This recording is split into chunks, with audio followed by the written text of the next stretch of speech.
உறவுகளுக்கு காலை வணக்கம். தாயகத்திலிருந்து உங்கள் ஐயப்பன். எல்லோரும் எப்படி இருக்கீங்க அவர்களே? நல்லா இருப்பீங்கன்னு கண்டிப்பாக நம்புகிறேன். நமக்கு வந்து பார்த்திங்கன்னா திருமணமாகி இன்றைக்கி 5வது நாள். வந்த கால் பிரித்தாச்சு. இன்றைக்கி வந்து பார்த்திங்கன்னா அந்த கால் பிரித்தா தான் நீ வீட்டை விட்டு வெளில போகணுன்ட்டாங்க. அதாவது தூரமாக போகிற இடத்துக்கெல்லாம்.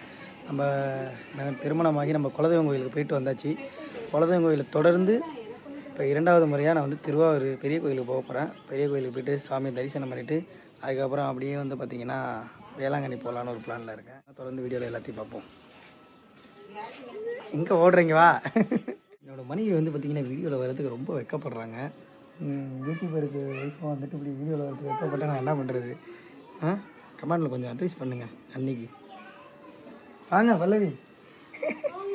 உறவுகளே, எங்கள் ஊர்லேருந்து ஒரு 15 கிலோமீட்டர் தொலைவில் இருக்கிற திருவாரூருக்கு நம்ம வந்துவிட்டோம். எங்கள் ஊர் வந்து பார்த்திங்கன்னா குத்தானூர் ஏற்கனவே நிறைய வீடியோவில் உங்களுக்கு சொல்லியிருக்கேன்.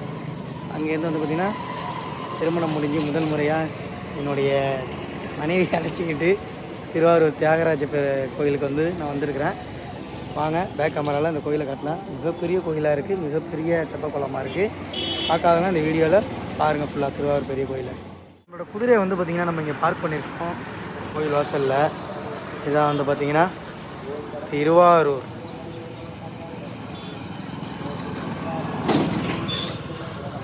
கோவில் அங்கே இருக்குது. நம்ம கோவில் வாசலுக்கு அப்புறமா போவோம். அதுக்கு முன்னாடி தெப்பக்குளத்தை பார்த்துட்டு வருவாங்க. நானே நீண்ட வருடங்களுக்கு பிறகு இப்போ தான் கோயிலுக்கு தரிசனம் பண்ணுறதுக்கு வந்திருக்கேன், திருமணம் முடித்து. அப்போ பார்த்து வா. எவ்வளோ பெரிய தெப்பக்குளம் பாரு. உங்கள் ஊர்லலாம் இருக்கா இவ்வளோ பெரிய குளம்?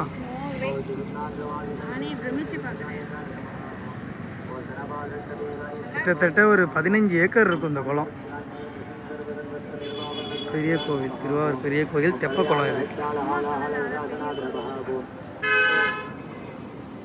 எவ்வளோ பெரிய தெப்பக்குளம். 15 ஏக்கர் பாப்பு இது இந்த குளம். கோயில் அங்கே பார்த்தீங்கன்னா ஒரு கோயில் இருக்குது. ஆமாம், சிவசிவான் போட்டு அங்கே ஒரு ஆலயம் இருக்குது. அதுக்கு வந்து பார்த்திங்கன்னா போட்டில் தான் போவாங்க. போட் இந்த இருக்குது பாருங்கள், க்ரீன் கலரில் ஒரு போட் கிடக்க பாருங்கள். அர்ச்சகர்கள்லாம் வந்து பார்த்திங்கன்னா அந்த போட்டில் தான் அந்த கோயிலுக்கு போவாங்க. சரி வாங்க நம்ம கோயிலுக்கு போமா.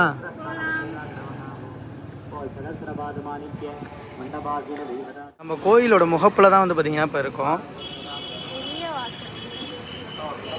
1 2 3 4 5 பெரிய கோபுரமாக தான் இருக்குது.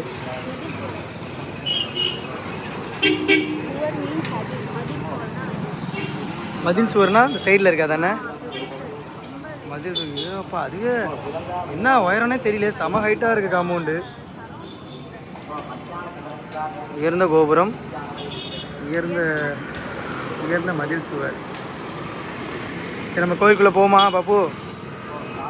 உறவுகளே, கோயில் நுழைவாயிலுமே வந்து பார்த்திங்கன்னா சரியான உயரமாக இருக்குது.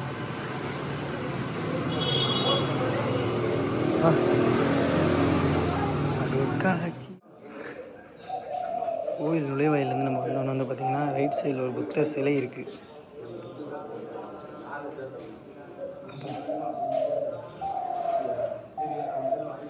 ஆட்சிக்குள்ள சின்ன குளம் மாரி இருக்குது.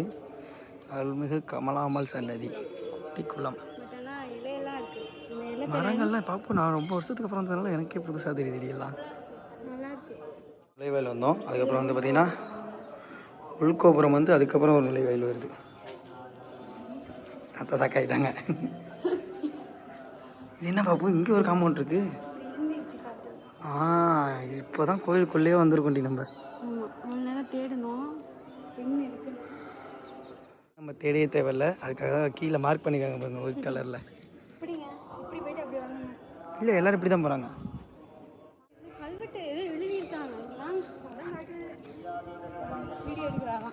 கோவிலுக்குள்ளார உள்ள சுவர்கள் வந்து பார்த்தீங்கன்னா ஏதோ தமிழ் எழுத்து தான் எழுதியிருக்குது. படி பார்ப்போம். கல்வெட்டு எழுத்துக்கள் இது ஃபுல்லாக எழுதியிருக்கு. இந்த அடி உயரத்துக்கு வந்து பார்த்திங்கன்னா எழுதியிருக்கிறாங்க. இந்த உயரத்துலேருந்து கீழேருந்து இந்த அடி உயரத்துக்கு எழுதியிருக்கிறாங்க. இந்த லாஸ்ட்லேருந்து அந்த லாஸ்ட் வரைக்கும் எழுதியிருக்கு.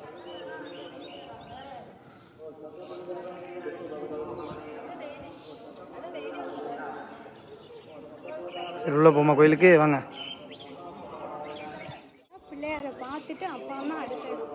சரி பல்லவி, நீ சொல்கிறதே நான் இனிமேல் கடைபிடிக்கிறேன். கை கொடுக்கும் விநாயகர், கை கொடுக்கும் விநாயகர். சரி, ஒரு வேளை நான் சாமியை வணங்கிட்டு வந்துடுறேன். மெயின் கோபுரம் தான் வாசலில் இருக்குது. கோயில் உள்ளார போக போக வந்து பார்த்திங்கன்னா ரொம்ப அருமையாக பிரம்மாண்டமாக ஏகப்பட்ட ஸ்தலங்கள் இருக்குது உள்ளார. சப்த மாதர் சன்னதி, துர்க்கை அம்மன், அதுக்கப்புறம் வந்து பார்த்திங்கன்னா அசலேஸ்வரர் சன்னதி, அப்படி இப்படின்னு பார்த்தீங்கன்னா ஏகப்பட்ட கோயில் இருக்குது. இந்த மணி பாரு பார்ப்போம், இது மேலே ஏறி அடிக்கணும் மணி. இதுவும் பார்க்குறதுக்கு பிரம்மாண்டமாக வியப்பாக இருக்குது. சரி வாங்க நம்ம போய் சாமியை கும்பிட்டு வருவோம்.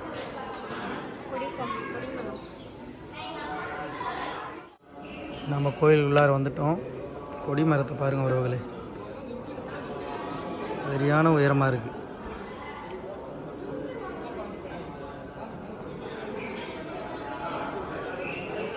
சரி வாங்க நம்ம ஆலயத்துக்கு போவோம்.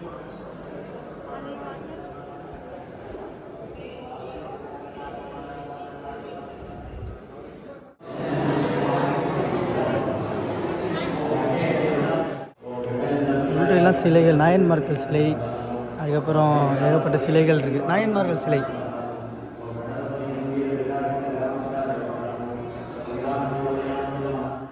இப்போ என்ன பண்ணுவேன் அப்படின்னு கேட்குறாரு. நீ இப்படி செய்வேன்னு தெரிஞ்சு முன்னாடியே நான் ஒரு செராக்ஸ் வச்சுருக்கேன்டான்ட்டார்.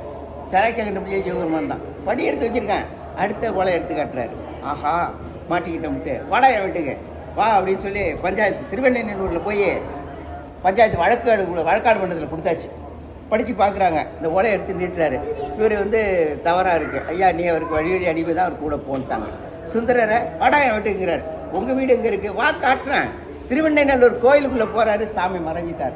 அப்போ தான் தெரிஞ்சுக்கிட்டார் வந்தது எம்பெருமான். பாடுறா பாடுங்கிறாரு. எனக்கு என்ன பாட தெரியுங்கிறார். நீ தான் என்ன பித்தன்னு சொல்லியா என்ன கல்யாண வீட்டில் பாடு.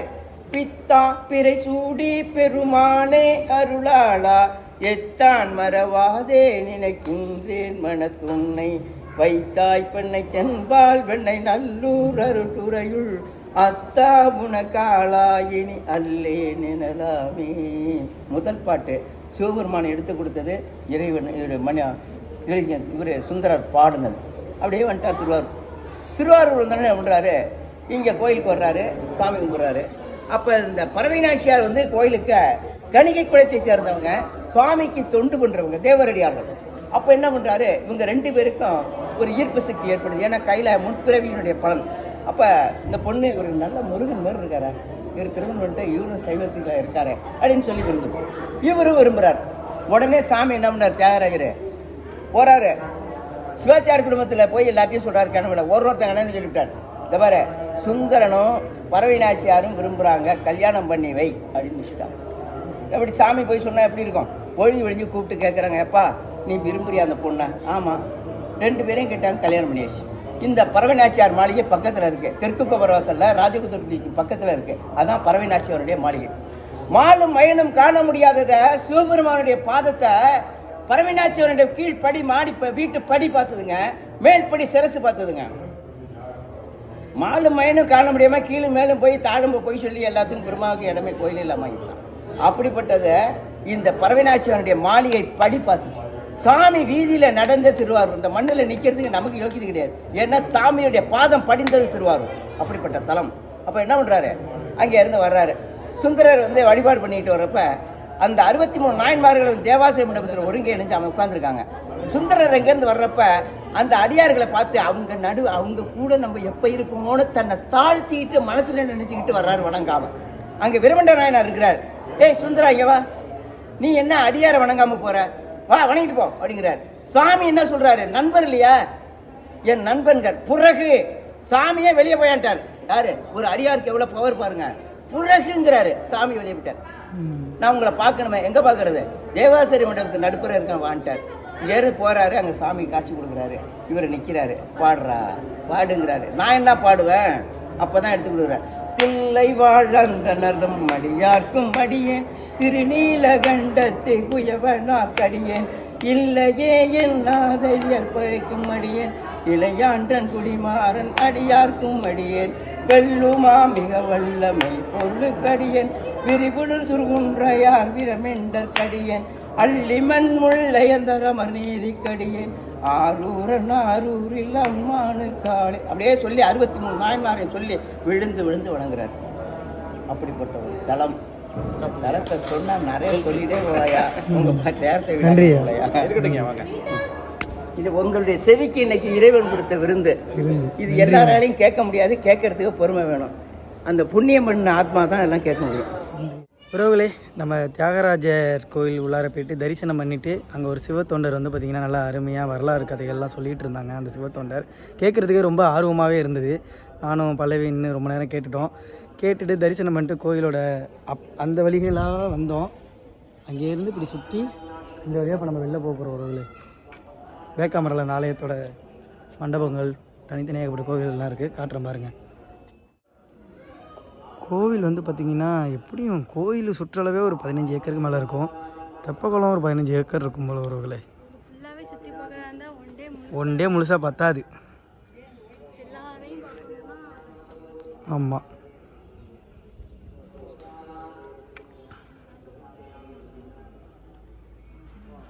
மாணிக்கவாசகர், திருஞான சம்பந்தர், திருநாவுக்கரசர் புக்கில் படிச்சிருக்குமே. மறந்துட்டியா பல்லவி? இதுதான் நம்ம வெளியாகிற வழி. வாங்க, எக்ஸிட் ஆகிடும். உறவுகளே, இந்த திருவாரூர் தியாகராஜர் கோயிலில் வந்து பார்த்திங்கன்னா 5 வாசல்கள் இருக்குது. நாங்கள் பைக்கு போட்டது வந்து பார்த்திங்கன்னா தெப்பக்குளம் வாசல். திரும்பி போகிறப்ப தெப்பக்குளம் வாசல் போகாமல் அந்த வாசலுக்கு போயிட்டோம். அது வந்து பின்புற வாசல். இப்போ மறுபடியும் வந்து பார்த்திங்கன்னா நாங்கள் பைக்கு போட்ட வாசலுக்கு போயிட்டுருக்கோம்.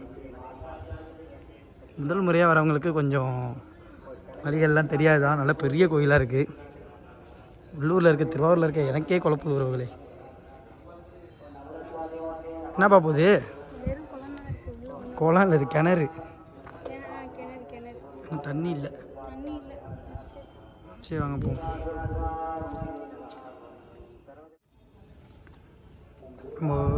ஒரு வழியாக வந்து பார்த்திங்கன்னா ஆலயத்தை சுற்றி வந்தாச்சு. அந்த வழியாக போனோம், அப்படியே சுற்றி இந்த வழியாக வந்துட்டு ஒரு வழியாக இப்போ நம்ம எக்ஸிட் ஆக போகிறோம். சுந்தரர் நந்தவனம். உறவுகளே, சிறந்த முறையில் வந்து பார்த்திங்கன்னா தியாகராஜ சுவாமி திருக்கோயிலை நம்ம தரிசனம் பண்ணிட்டு வந்துட்டோம். இதனை தொடர்ந்து வந்து பார்த்திங்கன்னா இப்போ நேரம் கரெக்டாக 11 மணி ஆகுது. தொடர்ந்து நானும் பல்லவியும் வந்து பார்த்திங்கன்னா அப்படியே வேளாங்கண்ணி போயிட்டு வரலான் இருக்கோம். போயிட்டு எங்கேயாவது நம்ம சாப்பிட்டுட்டு அப்படியே வேளாங்கண்ணி போகலான்னு இருக்கோம். எப்படி இருக்குது எங்கள் திருவாரூர் தியாகராஜ சுவாமி கோயில்? பட்டுக்கோட்டையிலேருந்து வந்துருக்கீங்க, பார்த்து சொல்லுங்கள் பல்லவி. 2 வரியில் சொல்லுங்கள். என்னது? சரி, அவங்க ரொம்ப கூச்சப்படுறாங்க வீடியோவில் தான் வர்றதுக்கு. கூடிய விரைவில் வந்துடுவாங்கன்னு நினைக்கிறேன். ஓகே உறவுகளே, வாங்க நெக்ஸ்ட்டு போய்ட்டு எங்கேயாச்சும் சாப்பிடுவோம். பெரிய கோயிலுக்கு வந்துட்டு தேர் பார்க்காம போனோம்னா அது நல்லா இருக்காது. அதனால் வந்து பார்த்திங்கன்னா தேர் ஆனால் முடிஞ்சிருச்சு. என்னோடய நிச்சயதார்த்த நாள் அன்றைக்கி தான் வந்து பார்த்திங்கன்னா திருவாரூரில் தேர் ஃபங்க்ஷன் நடந்தது. அதனால் என்னால் வர முடியல. அதனால் இப்போ திருமணம் முடித்து மனைவியோடு வந்து பார்த்திங்கன்னா கோயில் தரிசனத்தை முடிச்சுட்டு தேர் பார்க்குறதுக்காக வந்துடுவோம். இது சிறிய தேர் தான். அப்படியே அங்கே பார்த்திங்கன்னா மிகப்பெரிய தேர்லாம் இருக்குது. வாங்க அப்படியே ஒரு தேராக பார்ப்போம். ஆசியாலே மிகப்பெரிய தேர் இங்கே திருவாரூர் தேர். ஏன்னா திருநாவுக்கரசர் படம் போட்டு தேர். ஆமாம், ஒரு தேருக்கு ஒரு பேர் இருக்கும். ஆனால் அது எனக்கு சரியாக தெரியல. வாங்க அடுத்த தேரில் என்ன இருக்குன்னு பார்ப்போம்.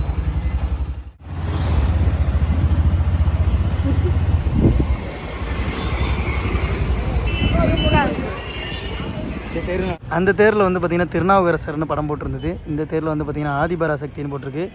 இதோட குதிரைகள் வந்து பார்த்திங்கன்னா மிக பெருசாக இருக்குது. அந்த தேரில் இருக்கிற குதிரை வந்து பார்த்திங்கன்னா கொஞ்சம் சின்னதாக இருக்குது. முன்னாடி 2 சின்ன தேர், பின்னாடி 2 சின்ன தேர் இருக்கும். சென்டரில் இருக்கிறது இதுதான் மிகப்பெரிய தேர். மேலே வந்து பார்த்திங்கன்னா ஃப்ளாக் பறக்குது. பசுப்படம் போட்ட ஒரு கொடி ஒன்று வந்து பார்த்திங்கன்னா பறக்குது. இவ்வளோ பெரிய தேர். ஆசியாவிலேயே மிகப்பெரிய தேர் திருவாரூர் தேர் தான். அந்த 2 தேரையும் பார்த்துட்டோம். வாங்க அடுத்து பெரிய தேரையும் பார்த்துட்டோம். பெரிய தேரை க்ளோஸ் அப்பில் போய் பார்ப்போம். குட்டி குட்டியாக வந்து நிறைய சிலைகள் இருக்குது. இதோட குதிரை அதோட பெருசாக இருக்குது. ஆமாம், தேரில் சின்னதாக இருந்தது. 2வது ஆதிபராசக்தி 4 குதிரை இருக்குது. 4 குதிரை இருக்குது. 2 இருந்தது பெருசாக இருந்தது. இதில் 4 குதிரை இருக்குது. 4 குதிரை இருக்குது. இன்னும் படம் போட்டது வந்து நிறையா சாமி படம் போட்டது. சரி, முகப்பூல போய் பார்ப்போம். அப்படியே வச்சுக்க. இந்த பூதம்னு சொல்லுவாங்களா, அந்த மாதிரி வச்சுருக்காங்க. சுற்றி அதான் வச்சுருக்காங்க.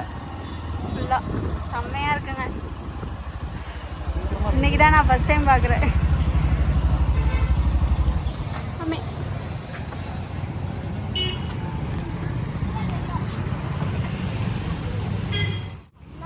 இதுதான் வந்து பார்த்திங்கன்னா திருவாரூர் தேர், மிகப்பெரிய தேர்.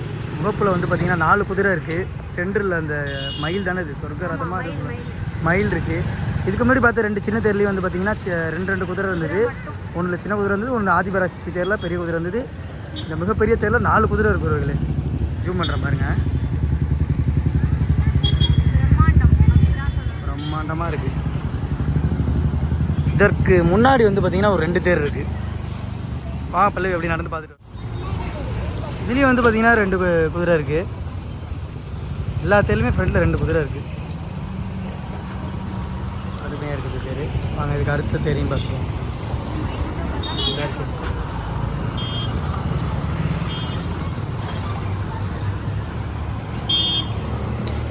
இப்போ இந்த சின்ன தேரோட வீலே வந்து பார்த்திங்கன்னா செம பெருசாக இருக்குது.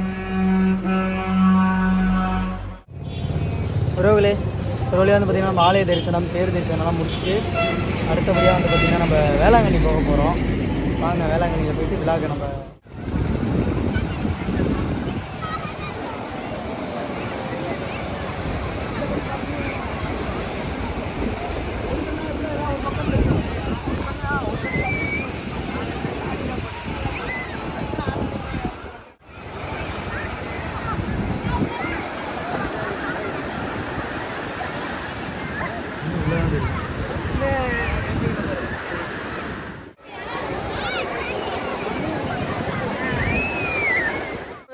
காலையில் நம்ம கிளம்புனது கோயிலுக்கு போயிட்டு மதியான சாப்பாடு ஒரு ஹோட்டலில் முடிச்சுட்டு அதுக்கப்புறம் வந்து பார்த்திங்கன்னா வேளாங்கண்ணி மதியானம் நல்லா 1 மணி நேரத்தில் வந்தோம். சரியான வெயில், வாங்கவே முடியல. ஒரு மரத்தடியில் படுத்து கிடந்துட்டு வெயிலெலாம் சாஞ்ச பிறகு தான் கடற்கரை ஓரமாக வந்தோம். அருமையாக இருக்குது, சரியான கூட்டமாக இருக்குது. இன்றைக்கி ஏதோ விசேஷ நாள் போல் வேளாங்கண்ணியில். காற்று ஜில்லு ஜில்லுன்னு அடிக்குது அதில்.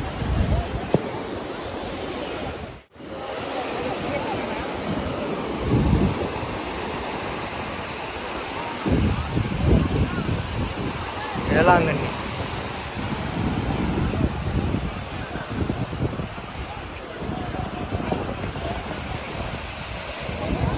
சுசாந்த், சுசாந்த் அது சரி. மாப்பிள்ளை பாருங்க, இந்த மாதிரி தனிமையில் வந்து கடல் அலையிற சுற்றிட்டு. டேய் கட்டி போடாத பையல.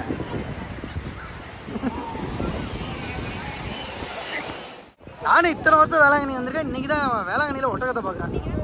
இன்றைக்கி தான் கொண்டு வந்துருக்காங்க போல். இன்றைக்கி இல்லை, இது வந்து கொஞ்சம் நாள் இருக்கும். நம்ம இன்றைக்கி வந்து நல்லா இதை பார்க்குறோம். ராஜஸ்தான்லேருந்து கொண்டு வந்துருப்பாங்க போல தான்.